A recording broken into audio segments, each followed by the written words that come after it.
এত সহজ আমল, কিন্তু এত এত ফজিলত, আশ্চর্যের বিষয়। এই এই ছোট্ট আমল, ছোট্ট কাজ করেও আল্লাহর কাছ থেকে মাফ পাওয়া সম্ভব। আল্লাহ কোন ওসিলায় কখন কাকে মাফ করবেন কেউ জানেন না।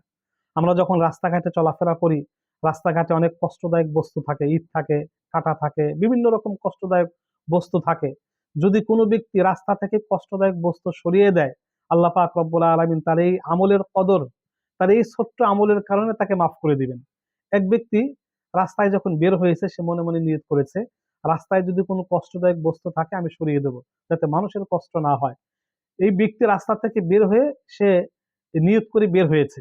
রাস্তা যাওয়া, সে যতক্ষণ হেঁটেছে কোনো কষ্টদায়ক বস্তু পায় নাই।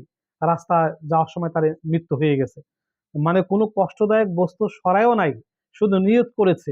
তার মৃত্যু হওয়ার পরে আল্লাহ পাক তার এই আমলকে, নিয়তকে এত পছন্দ করেছেন যে আল্লাহ পাক রব্বুল আলামিন তার এই নিয়তের কারণে, এই নেক কাজ, এই আমলের কদরের নিয়তের কারণে আল্লাহ পাক তাকে মাফ করে দিয়েছেন। সুবহানাল্লাহ, আল্লাহ পাক তাকে মাফ করে দিয়েছেন। সুতরাং রাস্তা থেকে কষ্টদায়ক বা ক্ষতিকর বস্তু বাঁচানোর চেষ্টা করলে আল্লাহ পাক তাকে জান্নাত দান করবেন। এর মধ্যে কোনো সন্দেহ নাই, কোনো সন্দেহ নাই।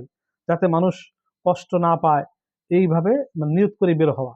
মানে আপনি সরান বা না সরান, সরাতে পারেন বা না পারেন, কষ্টদায়ক বস্তু থাক বা না থাক, যখন রাস্তায় আমরা বের হব, রাস্তার একটা হক হলো ডান দিক দিয়ে চলা, জিকিরে ফিকিরে চলা, মাথা নিচু করে, চক্ষু অবনত করে চলা, এবং কষ্টদায়ক বস্তু থাকলে সরিয়ে দেওয়া।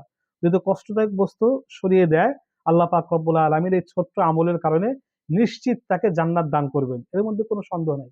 কত সহজ কাজ, কত ছোট্ট আমল, অথচ এর কদর, এর ফজিলত কত বেশি। তা আমরা আমল করব এবং আমল করার নিয়ত করব। আমিন।